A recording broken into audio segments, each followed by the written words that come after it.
The Joe Rogan Experience. Do you know anything about this? I don't know if we've ever talked about this, speaking in the kind of same line, about gas stoves being poisonous for you. Terrible for you. Lower your IQ. Yeah, what the fuck, dude? What the fuck, dude? The latest reports are like scary. Like, not only that, but when I was a kid, I remember like you walk by the stove and you could smell it. Oh yeah. And they're like, oh, the pilot light must be out. Like, oh, what? Is there just fucking gas floating around this apartment? Right. Yeah. That probably lowered our IQs. You know another thing that lowered our IQs? Lead from gasoline. When they had leaded gasoline. Oh, that's right. Unleaded. Lead. That's right. Yeah. Lead from gasoline lowered IQs by a measurable amount. Whoa. Kids who lived in homes with gas stoves experienced levels of nitrogen dioxide triple to those who came from homes with electric stoves. Kids from homes with gas stoves fared marginally worse on cognitive tasks. Again, a point or two out of a 100-point scale. So it made them a little dumber. It would probably affect their health, which would also make you a little dumber if you're tired. I think the latest study said it's like breathing in the highway, like fumes in your house. Oh, God. About the same level. Like if you just worked on a highway every day. Yeah, how many people have ever gone through their fucking house with like an air scanner? Yeah. I've never done that. No. But I have a lot of those things that clean the air. I have like huge industrial ones all around my house. Oh, that's good. Yeah. That'll help you. That'll help you a little bit, but I don't know if that'll help you from gas stoves. No, I don't think that works with that, right? So the gas stoves is one thing, but the leaded gasoline thing is a crazy one. Yeah. Because they put lead in gasoline, so I guess it stops the engine from pinging. I'm a moron, even though I love cars. I don't really exactly know like what happened with lead and unleaded, but they had leaded gasoline forever. Like when I was a kid, when I had muscle cars, you had to get leaded gasoline to make the muscle car run good. Like unleaded gasoline, it would run like shit. And so we all had, like, I don't even know when they came out with unleaded gasoline, but I remember for sure when I was younger, there was options. You get leaded or unleaded. Like 82 probably. And when you always, everybody wanted leaded, but when you were driving around, that shit from those pipes, all that exhaust, all the burning of that leaded gasoline, literally poisoned the ground. 70s. Unleaded gasoline was introduced in the 1970s when health problems from lead became apparent. In the United States, leaded gasoline for use on non-road vehicles was completely phased out as January 1st, 1996. Most other countries have also stopped using leaded gasoline. Find out what the effect leaded gasoline had on IQs, because that was what was disturbing. So they were saying that people in like urban areas that had like a lot of like cars traveling back and forth. My friend lived in Brooklyn. My friend Steve Ranella. He lived in Brooklyn for a while, and he was going to grow plants in his backyard, but he has because he's very smart, so he had his soil tested, and he found it's like filled with lead from leaded gasoline from the fucking 60s and the 50s and shit. It's just in the dirt. According to a 2022 study published in the Proceedings of the National Academy of Sciences, childhood exposure to leaded gasoline has caused a loss of 824 million IQ points for more than 170 million Americans, or about half of the U.S. population. This is based on an average of 2.6 IQ points lost per person.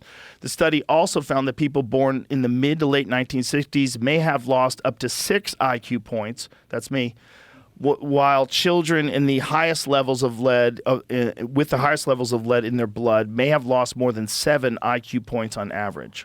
This is reminding me of this thing that hit the internet yesterday about 100% of testicles having microplastics. Did you see that? I just wrote that down. Maybe yours, bitch. Maybe yours.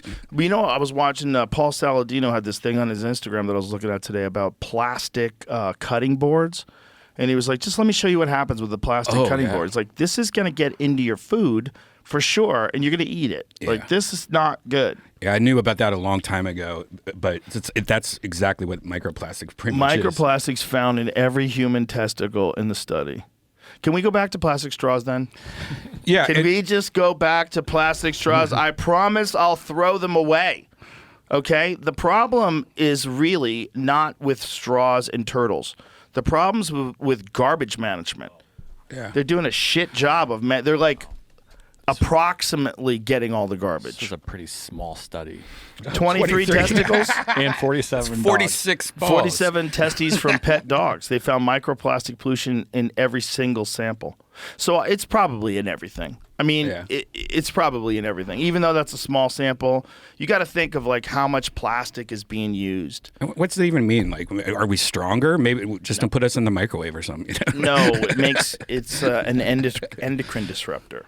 The problem is it's measurable decrease in testosterone with males, measurable decrease in fertility with women, a lot more miscarriages, and it's all correlates directly with microplastics. It directly with when you're microwaving food with saran wrap on it in a plastic container, and there's like little chips of plastic that come when you open up packages. And you know, there was an estimate, and we were trying to figure out exactly whether or not it was accurate, but that every week you eat one credit card of plastic, which is insane. Yeah. Insane.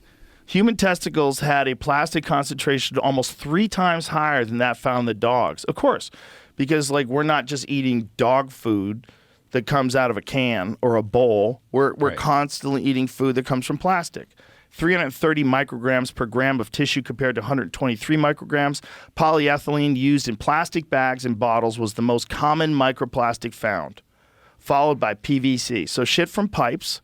So the pipes where you're drinking your water. And then polyethylene, which is used in plastic bottles, which is what everyone's drinking out of. And you drink out of when they've been sitting.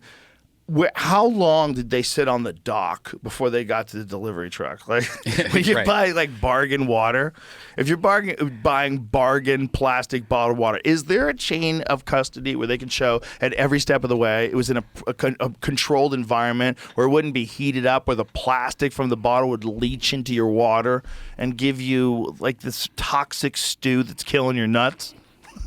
Because that's what it does. Yeah. It kills your nuts. It makes your taint shrink. That's not a bad thing. It is a bad thing. You don't want your asshole closer to your balls? I want to. No.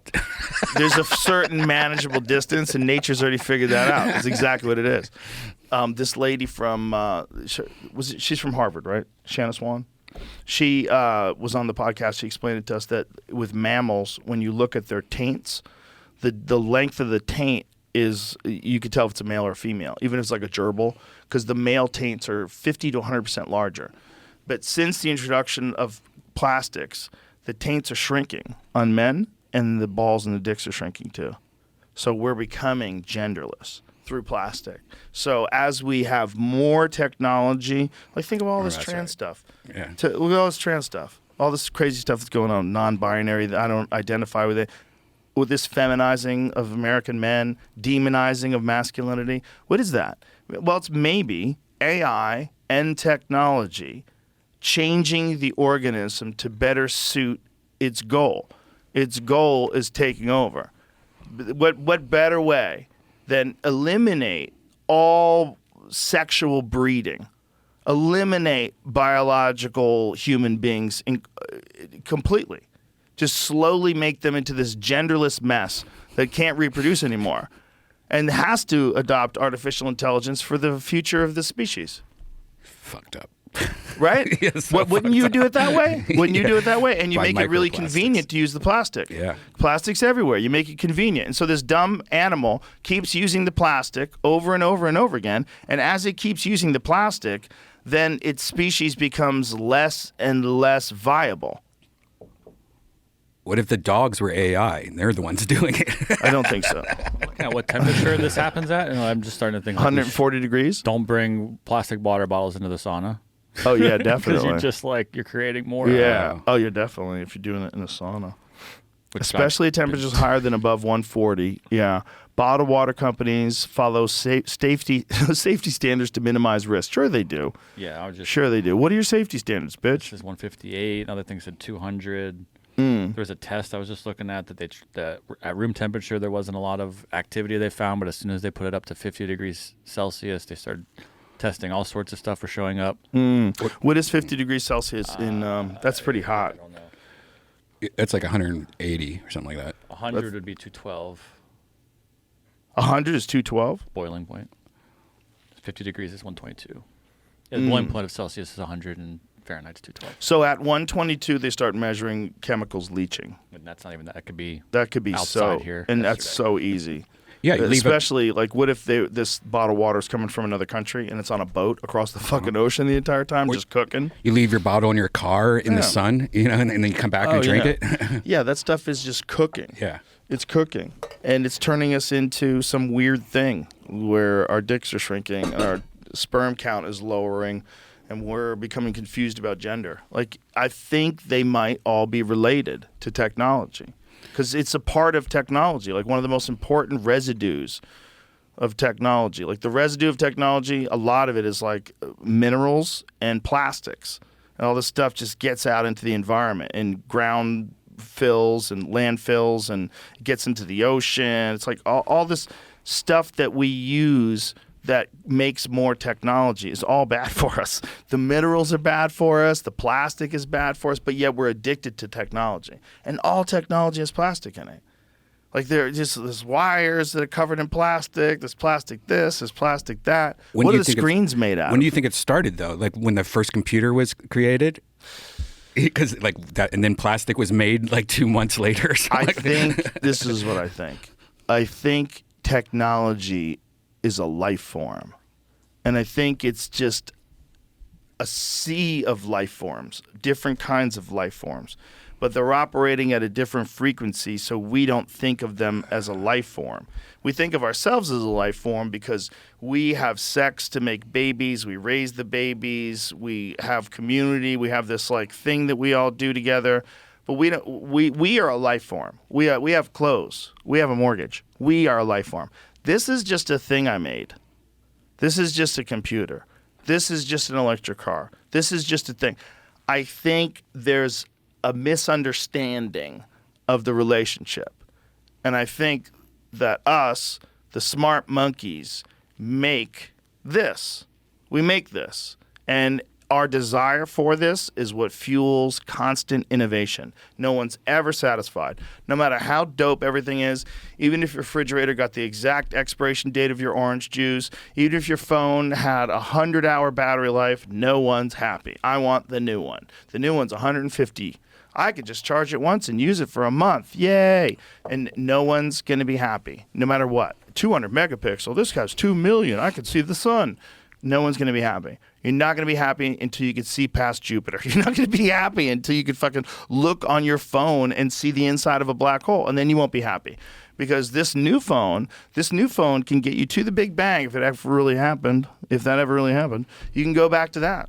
The new phone will let you see everything. You can literally look into the past with the new phone. Well, the new phone, after the new phone, lets you create the past in a different way. You can actually go back in time with the new phone. It'll just never stop. It'll never stop.